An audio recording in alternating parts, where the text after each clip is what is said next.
Chivas cerró esta semana el fichaje de un mediocampista que desde niño soñó con vestir la rojiblanca y cuyo nivel en la liguilla pasada dejó sin palabras a todas las defensas que intentaron frenarlo.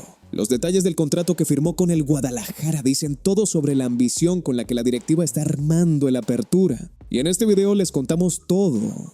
La llegada de ese refuerzo tiene una víctima directa e identificable. Un canterano que lleva más de un año sin convencer a Gabriel Milito, quedó esta semana prácticamente sin opciones de seguir en el rebaño. Y en este video analizamos qué tiene que hacer para salvar su carrera. La directiva de Chivas ya invirtió $8 millones en mediocampistas ofensivos en este mercado. Y hay una teoría que varios comunicadores están levantando sobre por qué el Guadalajara está comprando en una posición que ya tiene cubierta con varios jugadores de calidad. El calendario de la Apertura tiene una desventaja muy concreta para Chivas, que la afición que compró su chivabono ya sintió esta semana. Los 3 partidos más importantes del torneo se jugarán todos en estadios contrarios, y eso cambia el análisis del semestre de una manera que vale la pena entender antes de que arranque. Y hay 11 jugadores del rebaño que podrían ser parte de la selección mexicana cuando Rafa Márquez tome el mando del Tri. Y en este video repasamos quiénes son con números reales y argumentos concretos. No olviden suscribirse al canal, darle like y activar la campanita. Comenzamos. 3 datos rápidos antes de entrar en los análisis de fondo. Raúl Rangel, Brian Gutiérrez y Roberto Alvarado apuntan a ser titulares en el debut de México contra Sudáfrica este jueves en el Azteca. 3 chiverías desde el minuto 1 en el partido más importante del fútbol mexicano en décadas. Diego Ochoa fue anunciado oficialmente como refuerzo del Necaxa para el Apertura 2026 en calidad de préstamo con opción de compra. El joven defensa prefirió probar en otro club antes de regresar al Guadalajara. Y hay que respetar esa decisión, aunque para el chiverío no deja de ser una salida con sabor agridulce. Y un recordatorio para los que quieren ver el inicio del Mundial. La ceremonia de inauguración arranca a las 11:30 de la mañana. Los artistas terminan alrededor de las 12:05 y el silbatazo inicial de México contra Sudáfrica está programado para la 1:00 de la tarde en el Estadio Ciudad de México, transmitido en televisión abierta por Canal 5, Canal 7 y Canal de las Estrellas. El debate del portero de la selección mexicana llegó esta semana con 2 voces históricas del fútbol mexicano en posiciones completamente opuestas. Y el chiverío está en el centro de esa discusión porque el Tala Rangel es exactamente el jugador cuyo futuro puede cambiar dependiendo de lo que ocurra en el arco del Tri durante el Mundial. Jorge Valdano, campeón del mundo con Argentina en México 1986, tomó partido a favor de Raúl Rangel con argumentos tácticos que van más allá de la simple preferencia por el más joven. El argentino señaló que el portero de Chivas representa exactamente el tipo de guardameta moderno que los técnicos de alta exigencia necesitan. Alguien que le da garantías al equipo para pararse 20 metros más adelante, que sale con el balón jugado y que permite que la línea defensiva presione en bloque sin el miedo de quedar expuesta detrás. El equipo se planta 20 metros más adelante solo porque el portero te da una cierta garantía a la hora de poder tener un libre. Analizó Valdano con una precisión que cualquier seguidor del fútbol moderno puede validar. Esa descripción encaja perfectamente con el perfil de Rangel, que en su mejor temporada con el Guadalajara demostró ser exactamente ese tipo de portero. Del otro lado, Jorge Campos, el histórico guardameta mexicano que marcó una era con su estilo de juego único, expresó en Fox Sports su preferencia por Guillermo Ochoa. Siempre hay que pensar en el equipo. Javier lo sabe y lo más importante es ganar. En cuanto se haya ganado, ese es el momento para Memo. Yo creo que se lo merece. La postura de Campos tiene su lógica desde el respeto a la trayectoria, pero choca con la realidad de un portero que lleva meses jugando en Chipre con una exposición competitiva considerablemente menor a la que tuvo Rangel en la Liga MX, cerrando el Clausura como titular de un equipo semifinalista. Lo que este debate dice sobre la situación del Tala en el contexto más amplio del mercado de Chivas es algo que la directiva rojiblanca ya está procesando. Si Rangel tiene un buen mundial, el interés europeo que ya existe se va a formalizar con una velocidad que obligará a Mauri Vergaras a tomar decisiones que no quería tomar antes de la Apertura. Y si el debate del portero termina con el Vasco eligiendo a Ochoa desde el inicio, la narrativa sobre Rangel puede enfriarse de maneras que favorecen a Chivas para retenerlo. El fútbol tiene esa ironía a veces. Lo que parece una desventaja mediática puede terminar siendo exactamente lo que el club necesita. El calendario de la Apertura 2026 tiene una desventaja para Chivas que la afición rojiblanca que compró su chivabono sintió de manera muy concreta esta semana cuando revisó las fechas de los partidos más importantes del semestre. Los 3 partidos que más expectativa generan entre los aficionados del Guadalajara se van a jugar todos fuera del estadio Akron. El Clásico Nacional ante América se disputará en la jornada 9 en el estadio Azteca. El Clásico Tapatío ante Atlas llegará en la jornada 11 en el estadio Jalisco.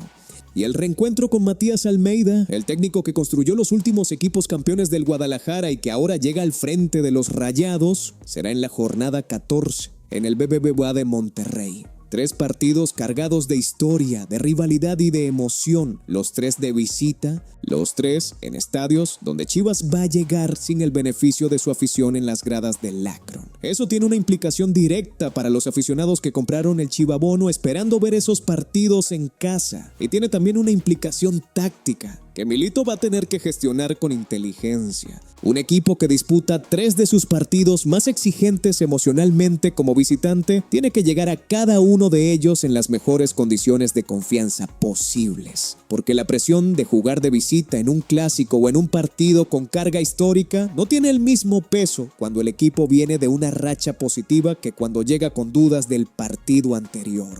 Hay además una franja del calendario que complica aún más el panorama para los aficionados que quieran ver a Chivas en el Akron durante los primeros meses. Las jornadas 3, 4, 6 y 7, que se juegan entre finales de julio y principios de septiembre, son todas de visita. Eso significa que entre la jornada 3 y la jornada 9 del Clásico Nacional Chivas, va a jugar 4 de 7 partidos fuera de casa, con viajes constantes y sin la energía del Akron como respaldo en esos compromisos.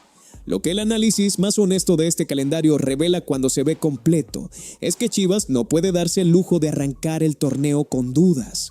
El equipo tiene que construir su confianza en los primeros partidos en casa, en especial en la Apertura contra Toluca el 18 de julio y en el duelo contra Pumas en la jornada 8, para llegar al Clásico Nacional y al Tapatío, con la solidez de un equipo que ya demostró que puede ganar sin que las circunstancias le sean completamente favorables. Hay 11 jugadores del rebaño sagrado que pueden formar parte de la selección mexicana cuando Rafa Márquez tome el mando del Tri para el ciclo hacia el Mundial 2030. Y repasarlos con números reales dice mucho sobre la profundidad de una cantera, que no tienen equivalente en el fútbol mexicano.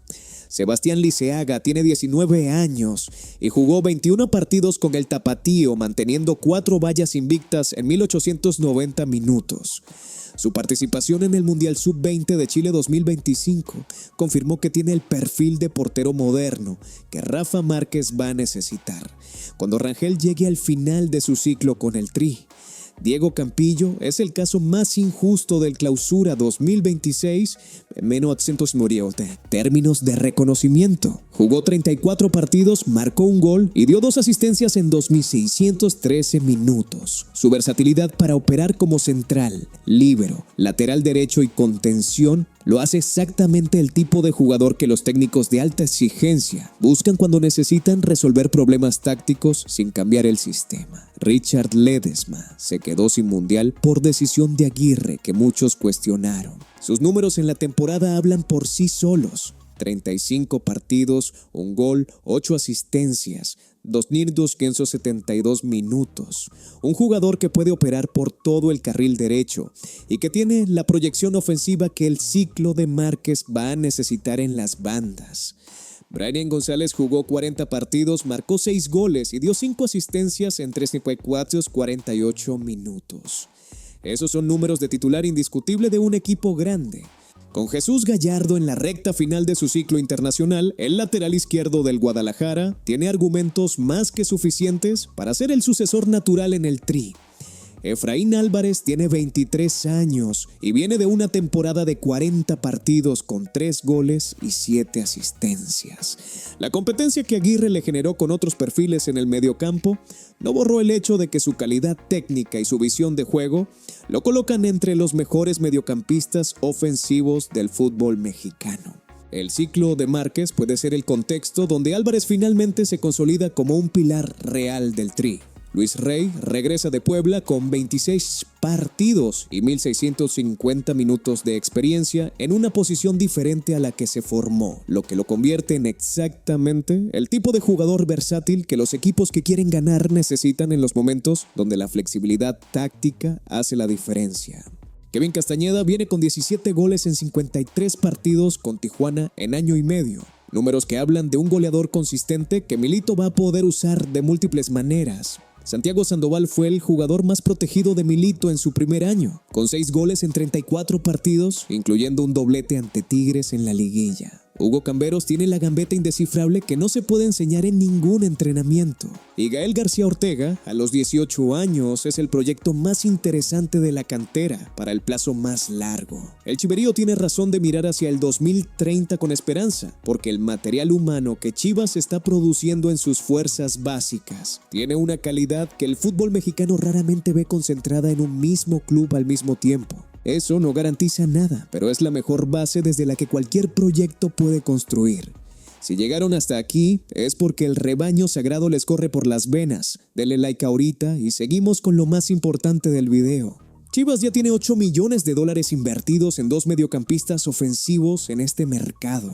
Y hay una teoría que varios comunicadores están construyendo sobre por qué el Guadalajara está comprando en una posición donde ya tiene jugadores de calidad suficiente para competir. El desglose de la inversión es revelador. Efraín Álvarez costó $7 millones cuando llegó. Brian Gutiérrez costó $5 millones. Jordan Carrillo va a costar $5 millones más. Kevin Castañeda costó $3 millones más la carta de Yael Padilla.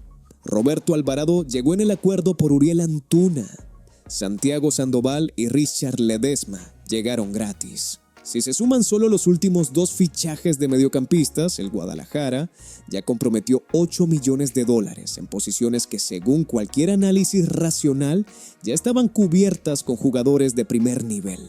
La teoría que los comunicadores están levantando tiene una lógica que resulta difícil de ignorar cuando se ven todos esos números juntos. Si Chivas está comprando mediocampistas ofensivos con esa agresividad, es posiblemente porque la directiva ya tiene información interna de que uno de los jugadores que ocupan esa posición va a salir antes de que arranque la apertura.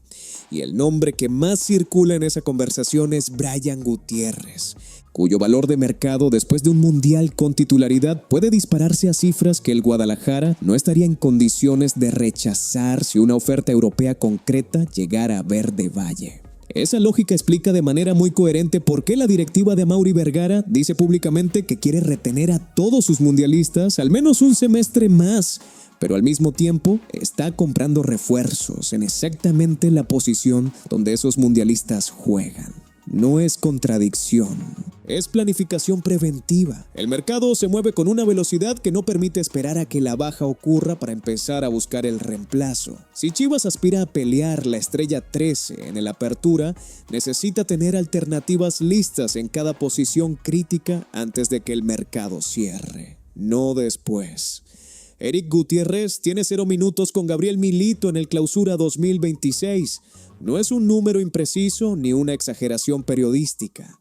Es la estadística exacta que los números del torneo confirman de manera brutal para un jugador que llegó al Guadalajara con el cartel de uno de los mejores mediocampistas de su generación y que en el torneo donde su equipo ganó el campeonato no disputó ni un solo segundo de competencia oficial. El periodista Jesús Bernal confirmó la decisión que Chivas tomó con él esta semana. Eric Gutiérrez fue enviado a entrenar con el Tapatío mientras se encuentra un nuevo club. El Guti fue degradado a trabajar con el equipo del Tapa.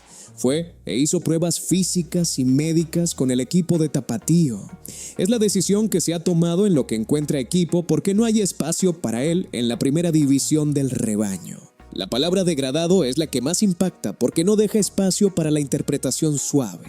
El mediocampista mejor pagado del plantel, que no entra en planes, está trabajando con el filial de la Liga de Expansión, mientras su representante busca una salida que las condiciones salariales de su contrato hacen considerablemente más difícil de cerrar. Para entender cómo se llegó a este punto, hay que ver los números completos de Gutiérrez bajo Milito. En el Apertura 2025 disputó 13 partidos, no marcó ningún gol, dio 2 asistencias y acumuló 688 minutos. En la Leagues Cup del mismo año jugó un partido con 78 minutos. Y en el Clausura 2026, donde su equipo ganó el campeonato, su participación fue exactamente 0 en todos los rubros. Ese deterioro progresivo de sus números torneo a torneo no es la historia de un jugador en caída libre por razones técnicas. Es la historia de una relación entre técnico y jugador que se fracturó de manera irreparable y que no encontró el camino de vuelta. El problema económico que complica su salida es el mismo que los reportes han señalado en múltiples ocasiones. Su salario dentro del rebaño es uno de los más altos del plantel, y ninguno de los clubes que tienen interés en ficharlo está dispuesto a absorber esas cifras sin ajustes importantes. Pachuca, Santos y Atlas aparecen como opciones posibles, pero ninguna cerró porque la brecha entre lo que el jugador gana en Chivas y lo que esos clubes pueden pagar es demasiado grande para cerrarla sin que una de las partes ceda significativamente. Mientras esa ecuación no se resuelva, Gutiérrez va a seguir haciendo pruebas físicas con el tapatío y la novela va a seguir dando de qué hablar sin que ningún capítulo llegue a su final. Hugo Camberos es la víctima silenciosa del fichaje de Jordan Carrillo. La descripción que el comunicador Lautaro Tonelloto usó esta semana es exacta y no necesita suavizarse. A Javier Mier y a Alejandro Manso les faltó un cartel en el que indicaran al canterano el camino de salida. Camberos lleva más de un año en el primer equipo sin terminar de convencer a Gabriel Milito, y los números del Clausura 2026 confirman exactamente lo que el análisis del juego ya mostraba. Entró en los segundos tiempos ante Cruz Azul, Toluca, Tigres y Tijuana durante la fase regular. En la liguilla tuvo algunos minutos más, pero nunca fue el elemento diferenciador que un partido de esa exigencia requería. El técnico lo usaba como rueda de auxilio, como describió Tonelloto con una metáfora que dice todo sobre el rol que el canterano ocupó durante el semestre. Útil cuando no hay más saco, hay más opciones, pero no confiable como solución táctica de primera mano. La llegada de Jordan Carrillo cierra definitivamente ese espacio. Carrillo hace lo mismo que Camberos, pero con más jerarquía, con un historial probado en partidos de alta presión y con el respaldo de haber sido uno de los jugadores más destacados de la liguilla pasada. Cuando un técnico tiene que elegir entre un jugador que fue su rueda de auxilio y un refuerzo de $5 millones que tiene las mismas características pero con mayor consistencia, la elección no requiere demasiada deliberación. La pregunta que Camberos tiene que responderse antes de que arranque la pretemporada el 15 de junio es directa y no admite respuestas cómodas. ¿Vale la pena quedarse a pelear en un contexto donde ya no tiene opciones reales de titularidad bajo Milito? ¿O es mejor aceptar una salida a un club donde pueda tener los minutos que su desarrollo todavía necesita para consolidarse? La respuesta más honesta apunta hacia la segunda opción. Camberos tiene la calidad para ser titular en varios clubes de la Liga MX que estarían dispuestos a recibirlo con los brazos abiertos. Toluca, Rayados, Tigres, Pumas o hasta Cruz Azul son opciones reales que pueden darle exactamente lo que Chivas no puede ofrecerle en este momento: regularidad, confianza del técnico y minutos en partidos que importan. Un extremo sin minutos en un club grande vale menos cada semana que pasa. Y el tiempo que Camberos tiene para tomar una buena decisión se reduce con cada día que la pretemporada de Chivas avanza, sin que su futuro esté definido. Jordan Carrillo llega a Chivas. Todos los reportes de la semana confluyen en el mismo punto. El acuerdo está prácticamente cerrado. La operación es real y el mediocampista que se formó en Santos Laguna y brilló con Pumas en la liguilla pasada va a vestir la playera rojiblanca a partir de la Apertura 2026. Los números de la operación que reveló César Luis Merlo son concretos y significativos. Chivas va a pagar $5 millones a Santos Laguna. El contrato que va a firmar el jugador con el Guadalajara es por 4 años. No hay jugadores incluidos en la transacción como parte de pago. Es una transferencia limpia, directa y cara, en el sentido correcto de la palabra. Cara porque el perfil del jugador lo justifica, no porque la directiva pagó de más por un nombre de segunda línea. Jordan Carrillo y Kevin Castañeda van a reportar juntos con el resto del plantel el 15 de junio para realizar los exámenes médicos y físicos que preceden la firma oficial de sus contratos. La razón por la que Chivas no había hecho el anuncio oficial hasta ahora es exactamente esa. El protocolo exige que los jugadores pasen los exámenes antes de firmar, y el Guadalajara respeta ese proceso independientemente de lo que circula en los medios. En pocas horas, esa situación va a tener resolución. El argumento que explica por qué la directiva chiverío fue por Carrillo, a pesar de que el mediocampo ya estaba cubierto, es el mismo que la liguilla del Clausura 2026. Dejó en evidencia para cualquiera que vio los partidos con atención. En las semifinales contra América, Carrillo fue el jugador que más hizo daño a la defensa azul crema, con su gambeta en los metros finales, su velocidad en los espacios reducidos y su capacidad para desequilibrar en 1 contra 1 en situaciones donde el partido necesitaba algo diferente a lo que los titulares podían producir. Esas son las características que Milito no tenía con la certeza que necesitaba en su banco. Carrillo no llega a Chivas a hacer lo que ya hacen Efraín Álvarez y Roberto Alvarado. Llega a ser la opción que puede romper un partido cuando el sistema habitual no está funcionando. Con $8 millones comprometidos en 2 mediocampistas en este mercado, la directiva de Amaury Vergara y Javier Mier está enviando una señal muy clara sobre sus ambiciones para el Apertura 2026. No están construyendo un equipo para sobrevivir. Están construyendo un equipo para ganar. Y ese nivel de inversión, con ese nivel de decisión en las posiciones correctas, en el momento correcto, es lo que en años anteriores le faltaba al Guadalajara para dar el salto definitivo. Lo que viene ahora es la pretemporada, donde Milito va a tener que decidir quién entra y quién sale de un mediocampo, que tiene más calidad de la que cualquier técnico puede usar en 11 posiciones simultáneamente. Y esa competencia interna, bien gestionada, puede ser exactamente la ventaja que Chivas necesita para llegar a diciembre levantando su 13. ¿Creen que Jordan Carrillo puede ser titular desde el primer partido de la apertura o necesita tiempo para adaptarse al sistema de Milito? Y si Brian Gutiérrez termina saliendo en este mercado, ¿qué nombre de los que están en el plantel creen que puede ocupar su lugar sin que el equipo pierda nivel? Échenme sus respuestas en los comentarios. En el próximo video les voy a contar exactamente qué posición ofreció Gabriel Milito para Jordan Carrillo dentro de su sistema táctico y por qué esa decisión puede cambiar completamente el 11 titular, que la afición chiverío espera ver el 18 de julio contra Toluca. Ese detalle lo cambia todo. Suscríbanse para no perdérselo. Denle like si llegaron hasta aquí y activen la campanita para no perderse ningún análisis y nos vemos en el próximo video.